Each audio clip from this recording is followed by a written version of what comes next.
In the beginning, God. And the earth was without form and void. And God made the earth and everything in it in 6 days. God breathed his spirit into man. God told man they could have anything in the garden, except they were not to eat from the tree of knowledge of good and evil. Eve listened to Satan and ate from the forbidden tree. God cast Adam and Eve out of the garden, blocked their way back to the garden, changed communication, took his spirit out of them, and left them with the spirit of man. God cursed man to work. God cursed Eve that she would give birth to children. Adam and Eve's son, Cain, killed Abel. Sin increased on the earth. God told Noah to build the ark. God took Noah, his wife, his 3 sons, and their wives off the earth. 8 people off the earth in the ark, and destroyed everything that was left on the earth. Noah and his family were on the ark for a little over 1 year. Everyone was destroyed, and God put Noah and his family back on earth to repopulate the earth. The descendants of Noah decided to build the Tower of Babel. God changed the language of the people that were building the Tower of Babel and dispersed them all over the earth. God sent Abraham into the area that is now known as Israel. God destroyed Sodom, and Lot's wife became a pillar of salt. Abraham and Sarah have a baby, Isaac. God told Abraham to sacrifice Isaac. God stopped Abraham and provided a sacrifice. God was impressed with Abraham's faith and promised to multiply Abraham's seed. Sarah, Abraham's wife and Isaac's mom, died, and Abraham sent his servant to Syria to get a wife for his son, Isaac.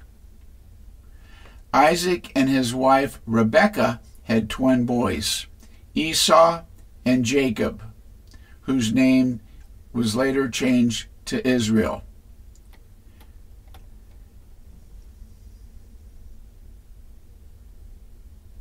Esau was the oldest son, and he stood to inherit Isaac's blessing and birthright, but Jacob managed his way into first son position. Esau's life is the story of a man who traded his soul for fleeting pleasure. He sold his birthright, which included not only material benefits and family privileges, but spiritual blessings as well, for a bowl of soup.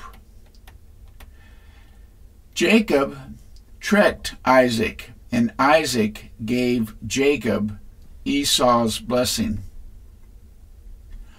Esau was mad and planned to kill Jacob. Jacob left his family and went to look for a wife. Jacob dreamed he saw angels climbing up and down a ladder to and from heaven. God blessed Jacob and told him his seed would be as the dust of the earth. He would have lots of descendants. Jacob meets Rachel. Jacob was tricked into marrying Rachel's sister before he married Rachel. Jacob returned home and made up with his brother Esau. God changed Jacob's name to Israel. Rachel died, giving birth to her second son, Benjamin. Jacob, Israel, and Esau's dad, Isaac, died. Jacob had 12 sons and 1 daughter. He favored Joseph and made him a coat of many colors. Joseph's brothers were so jealous of him, they sold him into slavery, and his owners took him to Egypt. That's how the children of Israel got to be slaves in Egypt, for Moses to lead them out. Joseph rose to power in Egypt. Joseph interpreted Pharaoh's famine dream and proposed a solution. God used the famine to reunite Joseph with Jacob and his family in Egypt. The new Pharaoh enslaved the Jews. The new Pharaoh organized an effort to kill Jewish babies. Baby Moses' mom hid Moses in the bulrushes along the riverbank from the Pharaoh's people that were trying to kill him. Moses was nursed by his own Hebrew mom as the son of Pharaoh's daughter in Pharaoh's palace and by his school system. Moses had it made. But when it came time to take sides, Moses sided with God and his people. Moses fled Egypt across the desert and ended up helping his future wife defend herself and her sheep. Moses married Zipporah and tended sheep for her father Jethro, who was the priest of Midian. One day, Moses saw a fire on the mountain and went to investigate. God spoke to Moses. God told Moses to tell Pharaoh, "Let my people go." Pharaoh told Moses that he would not let God's people go, so God turned the river to blood. God plagued Pharaoh with 10 plagues. God poured out the 10 plagues on the Pharaoh, but he protected his people. Pharaoh refused to let the children of Israel go, and God told Moses, the 10th plague will be the last. God told Moses he was going to kill the firstborn child of every house in Egypt, except the houses that were protected by the blood of the sacrificial lamb. When the death angel passed over Egypt, the people that had the blood of the sacrifice over their doorposts of their houses and obeyed God's instruction were protected. Everyone who failed to post the blood of the lamb on the door of their house lost their firstborn. The Pharaoh freed the children of Israel from their bondage. God led the people in a pillar of a cloud by day and in a pillar of fire by night.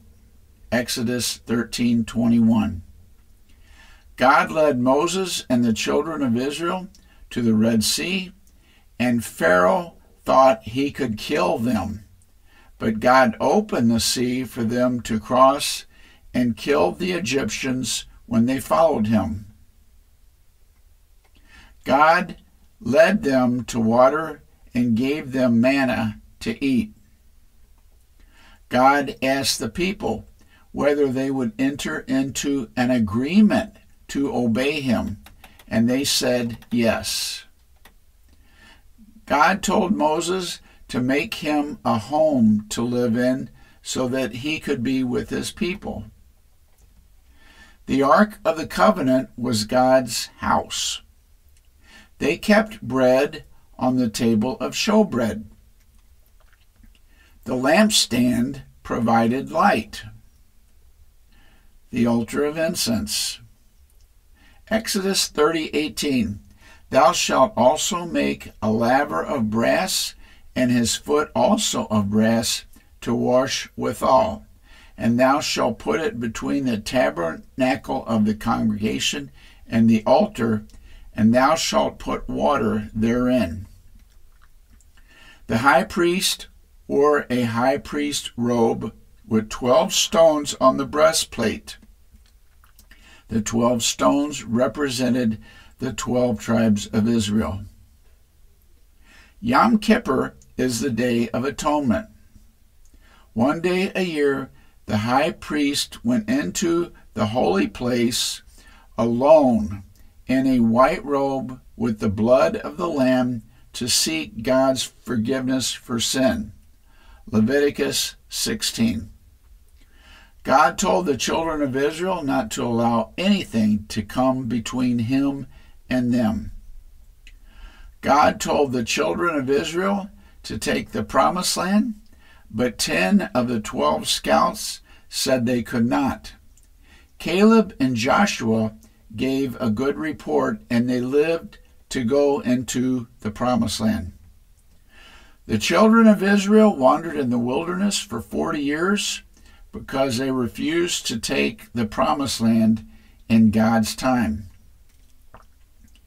After 40 years, God told Moses to put Joshua in charge. God told Joshua to take Jericho, which was a city on the east border of the promised land. When Joshua sent men to scout the city of Jericho, Rahab the harlot helped them. She was saved when Jericho was destroyed, married a Jew, and is one of Jesus' ancestors. They marched around the city according to God's plan, and the walls fell down. As the children of Israel followed God, they prospered, and God opened the Jordan River so that they could go through on dry land into the promised land. After God gave the children of Israel the promised land, they divided the land by tribes. Moses' father-in-law, Jethro, counseled Moses to appoint men who would help Moses judge issues. Exodus 18:22. And God used the judge to lead the children of Israel after Joshua died and before God allowed them to have kings, judges in the Old Testament. Samson was one of the judges. Deborah was a prophetess and a judge who prophesied a great victory against the king of Canaan. Gideon wanted to make sure that God was calling him to be a judge, and he put a fleece out at night to get a sign. If the fleece was wet and the ground was dry the first night, if the fleece was dry and the ground wet the second night. Judges 6. Ruth married Boaz in the time of the judges, and their baby was in King David and Jesus' lineage. Hannah was barren, but God prepared Israel for a king by giving her a baby who was named Samuel. God gave Hannah a baby, and Hannah gave her baby Samuel back to God.